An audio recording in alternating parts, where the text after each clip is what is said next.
Вновь необдуманный маневр обгона, в безопасности которого не удосужился убедиться спешащий водитель, унес человеческие жизни.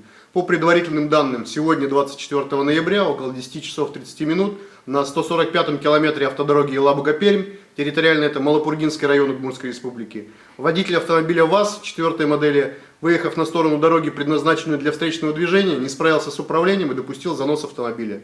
После чего произошло столкновение с автомобилем «Шевроле», который от удара выехал тоже на встречную полосу и столкнулся с автомобилем КАМАЗ.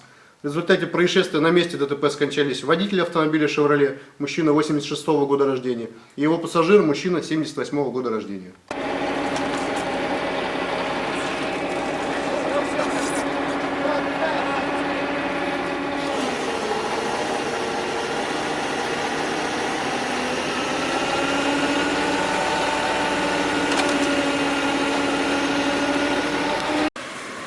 Вот ехал в сторону Пурги.